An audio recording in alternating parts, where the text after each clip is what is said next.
Hello everybody. In this video, I'm going to discuss Article 7 to 11 of the Indian Constitution. आज इस video में मैं आपको बताने जा रहा हूँ भारत का जो संविधान है उसमें आर्टिकल 7, 8, 9, 10 और 11 जो है उसे आज मैं इस वीडियो में डिस्कस करूँगा। तो आइए समझते हैं। First is article 7। आर्टिकल 7 क्या कहता है? Right of citizenship of certain migrant to Pakistan.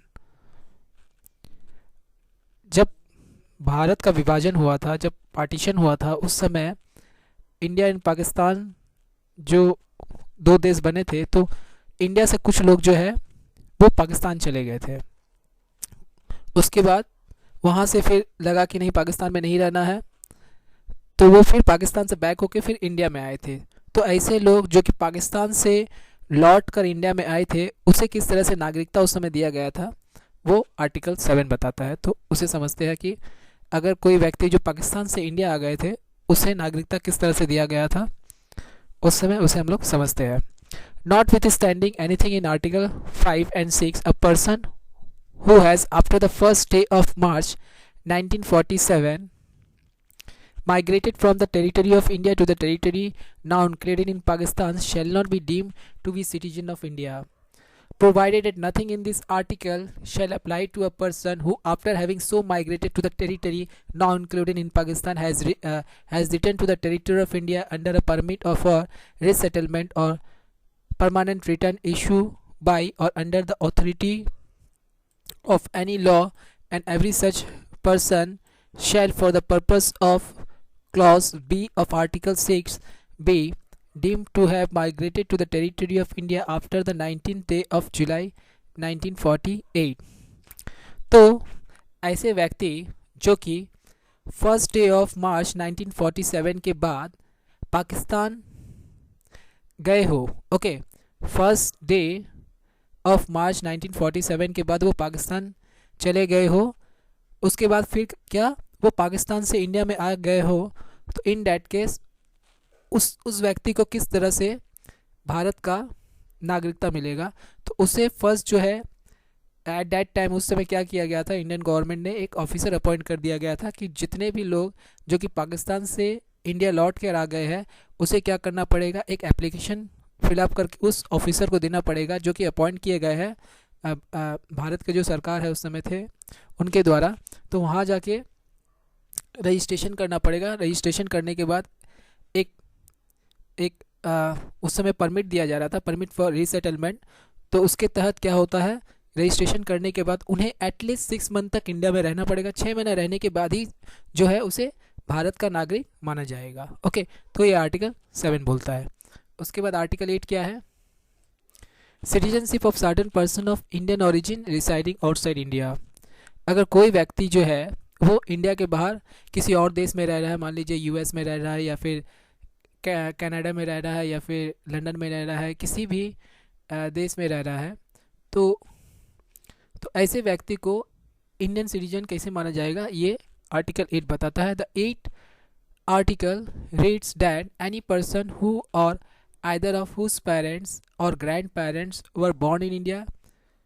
Article 8 क्या बोलता है? दैट एनी पर्सन, कोई भी व्यक्ति या फिर वो या फिर उनका पेरेंट्स, मम्मी पापा या फिर ग्रैंड पेरेंट इंडिया में उनका जन्म हुआ हो, okay, as stated in the government of Indian act 1955 and who is residing ordinarily in any country outside India shall be considered to be a citizen of India. अगर वो India को छोड़कर किसी और देश में रह रहे हैं तो ऐसे व्यक्ति को भी इंडिया का सिटीजन माना जाएगा। कोई भी व्यक्ति जो इंडिया के बाहर किसी देश में रह रहा है, चाहे वो चाइना हो या फिर यूएसए हो, जर्मनी हो, जापान हो, किसी भी कंट्री में रह रहा है, अगर उस व्यक्ति का जन्म इंडिया में हुआ हो या फिर उसके पेरेंट्स का जन्म इंडिया में हुआ हो या फिर उसके ग्रैंड पेरेंट्स का जन्म इंडिया में हुआ हो, तो ऐसे व्यक्ति को इंडिया का सिटीजनशिप मिल जाएगा, उसे इंडिया का सिटीजन ही माना जाएगा। If he has registered as a citizen of India by an Indian diplomatic or consular representative in that country on an application made by him or her in the prescribed documents form to such diplomatic or consular representative whether before or after the commencement of the constitution। अगर ऐसा व्यक्ति जो है, मान लीजिए वो जिस देश में रह रहा है वहाँ का जो डिप्लोमेटिक इंडियन डिप्लोमेट है या कॉन्सुलर रिप्रेजेंटेटिव है, उसके पास जाके एप्लीकेशन दे के अपने आप को एज ए सिटीजन रजिस्टर करवा लेता है, तो ऐसे व्यक्ति को भी इंडिया का सिटीजन माना जाएगा। ओके, आर्टिकल 9 क्या कहता है? People voluntary acquiring citizenship of a foreign country will not be citizen of India. मान लीजिए कोई ऐसा व्यक्ति है जो कि यूएसए में चला गया है, अमेरिका में चला गया, अब अमेरिका में वो रहने लगा और वहाँ का सिटीजनशिप ले लिया। तो अगर कोई व्यक्ति जो अमेरिका में जाके अमेरिका का सिटीजनशिप ले लिया है तो उसे भारत का सिटीजनशिप नहीं मिलेगा, क्योंकि आर्टिकल 9 बोलता है कि किसी भी व्यक्ति को दो सिटीजनशिप नहीं दिया जाएगा, आइदर इंडिया या फिर यूएसए। तो ऐसे व्यक्ति जो कि यूएसए में जाके सेटल होकर यूएस का सिटीजनशिप ले लेता है या फिर किसी और कंट्री का ले लेता है तो उसे इंडियन का सिटीजनशिप नहीं मिलेगा। तो according to article 9 the constitution of India does not allow dual citizenship. Article 9 जो है वो कॉन्स्टिट्यूशन ऑफ इंडिया जो है वो ड्यूल सिटीजनशिप अलाउड नहीं करता है एज पर article 9, that is holding Indian citizenship and citizenship of a foreign country simultaneously. Okay, article 10 क्या बोलता है? Continuance of the right of citizenship, कि कोई भी व्यक्ति है जो कि सिटीजन है उसका जो सिटीजनशिप का राइट वो कंटिन्यूअस रहेगा।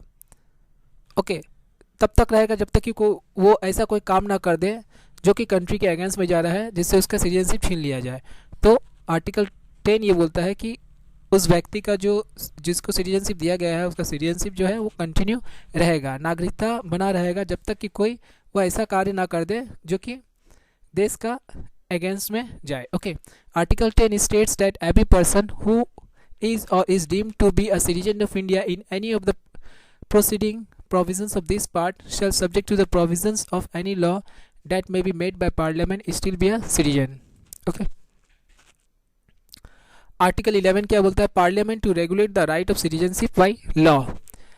आर्टिकल 11 जो है वो पार्लियामेंट को ये अधिकार देता है कि वो प्रोविज़न बनाए सिटीजनशिप के regarding. Okay, parliament has the right to make any provision. Parliament के पास ये राइट्स है कि वो कोई भी प्रोविज़न बनाए concerning the acquisition and termination of citizenship, acquisition and citizenship से रिलेटेड या फिर any other matter relating to citizenship, कोई भी मैटर जो सिटीजनशिप से रिलेटेड है उसके ऊपर कोई भी प्रोविज़न जो है वो पार्लियामेंट बना सकती है। तो आर्टिकल 11 क्या देता है? नागरिकता का कानून संसद बनाएगी, ये अधिकार संसद को देता है। ओके, अगर आपको मेरा वीडियो पसंद आया है तो मेरे इस वीडियो को लाइक कर दीजिए, शेयर कीजिए और मेरे इस चैनल को सब्सक्राइब कर लीजिए। अभी तक जितने भी मैंने वीडियो बनाया उसका PDF जो है मैं अपने टेलीग्राम चैनल में अपलोड कर दिया, वहाँ से जाकर आप ले सकते हैं। टेलीग्राम का लिंक जो है वो डिस्क्रिप्शन में दिया गया है, आप वहाँ से जाकर ज्वाइन कर सकते हैं। Thank you so much for watching my video. Take care and bye bye.